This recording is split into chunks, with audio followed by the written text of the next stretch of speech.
You see, when a man has no one but God, he walks into a realm where earthly attachments lose their grip and eternity becomes real. This is not just loneliness, this is sacred ground. It is the place where the soul discovers its true dependence, not on the approval of others, not on material stability, not on fleeting comforts, but on the presence of the living God. Some of the greatest men who ever walked this earth were men who spent time in the wilderness of isolation. Abraham walked away from everything familiar to follow a voice he could not see. Joseph was betrayed, sold, imprisoned, and forgotten before the dream came to pass. Elijah stood alone against kings and prophets. They all walked through the fire of solitude, but not a single one walked alone, and neither will you. You are not abandoned. You are being refined. You are not forgotten. You are being prepared. God is doing a work in you that no man can see yet. That's why you must not give up. Don't curse the silence. Don't run from the stillness. Stay with it. Something holy is happening. When the world leaves you behind, when friends fall away, when loved ones don't understand, when you stand at the edge of yourself and say, God, I can't take one more step, that's when heaven answers with power. That's when strength rises, and it's not your own.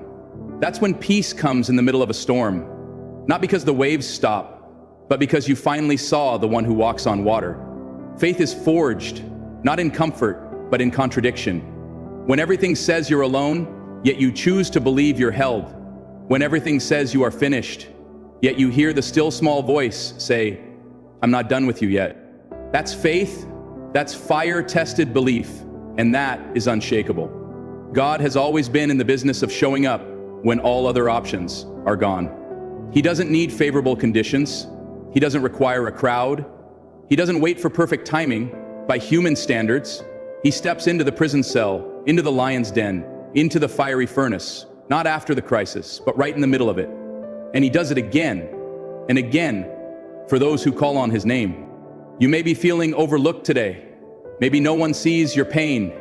Maybe they see your strength, but not your struggle. They see the smile, but not the sleepless nights.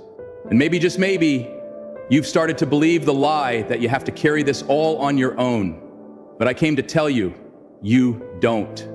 You were never meant to. There is one who sticks closer than a brother. One will never leave you nor forsake you. One who is the same yesterday, today, and forever. One whose eyes are on the sparrow and whose arms are underneath you even now. He sees the hidden battles. He sees the broken places. He sees the tears that no one else sees. And he says, you are mine. You are not forgotten. You are not alone. There's a kind of prayer that comes only when a man is out of options. It's not polished. It's not pretty. It's raw. It's real. It's desperate. It's the cry that rises from the dust and the ashes and says, God, if you don't show up, I won't make it. And that kind of prayer moves heaven. When you reach the end of yourself, you reach the beginning of grace. And grace is not some fragile concept. Grace is a force.